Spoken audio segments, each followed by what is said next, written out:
আজকের ভিডিওতে থাকবে একটা কালারফুল আই লুক অ্যান্ড এমন একটা ফাউন্ডেশন ইউজ করলাম যে ফাউন্ডেশন ইউজ করলে বেসটা এত স্মুথ হবে। হ্যালো এভরিওয়ান, আসসালামু আলাইকুম। আশা করি সবাই অনেক ভালো আছো। এই গরমে সবার কি অবস্থা একটু বলো তো। এত গরমের মধ্যে না ঠিক মতো ঘুম হচ্ছে, না ঠিক মতো কোনো শান্তি পাচ্ছি। আর বাইরে যাওয়া তো ও মাই গড, মানে সব থেকে কষ্টের ব্যাপার। আর যদিও যাদের বাইরে যেতেই হয়, কাজ করতেই হবে, সো তাদের তো বাইরে যেতেই হবে। যাই হোক, এখন আই লুকে চলে আসি। ফার্স্টে আমি কনসিলার দিয়ে আইটা সেট করে নিয়েছি।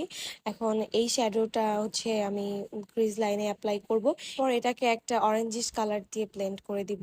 আই লুকে ব্লেন্ডিংটা খুবই ইম্পর্টেন্ট, একটু আস্তে আস্তে করে ব্লেন্ড করতে হবে। পরে দেখবা সুন্দর মতো ব্লেন্ড হয়ে গেছে। একটু টাইম লাগবে, বাট পারফেক্ট হতে হবে, না হলে কিন্তু অনেক ভেসে থাকে, ভালো লাগে না।